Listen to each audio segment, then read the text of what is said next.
So there are lots of recommendations for intensified efforts to clean and disinfect. We think we've always done a good job of that, but obviously we are going to be even more vigorous with that, as we should be. And so I just want to highlight a few of those measures we're taking to enhance that side of care for the campers.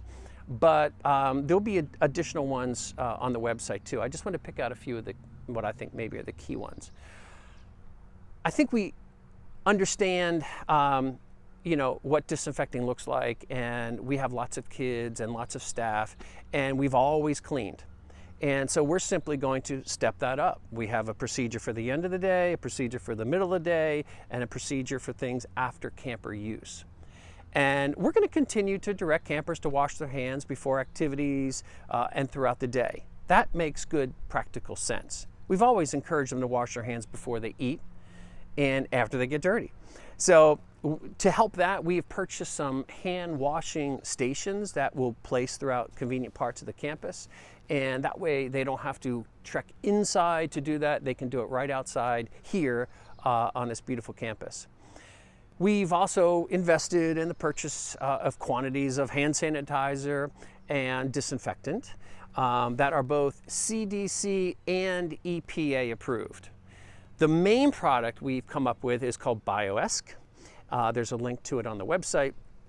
And it is recommended and effective against the virus, and it's safe for our kids to use, and it's safe for the environment that we're in. We've also decided that if we are in the yellow phase, that we're going to perform staff and camper temperature checks. And I'm sure you've all seen, the little handheld infrared thermometers. We are going to take that recommendation, and we're going to check the temperature of the child before they get out of the car. And we'll need your help with this. It's recommended, and we're going to do it. We think it's a little bit invasive, but we think it's a safe protocol to adopt while we're in the yellow phase. It's recommended that any child showing a 100.4 or higher, they simply stay home and don't attend camp. And they want them free, temperature free, and off medication for 24 hours. And look, as parents, you know your children better than we do. If you observe any visible signs of sickness or suspect, a temperature or any of the symptoms associated with this, we ask that you just simply take it upon yourself to not send them to camp until the symptoms are gone. We think that makes sense.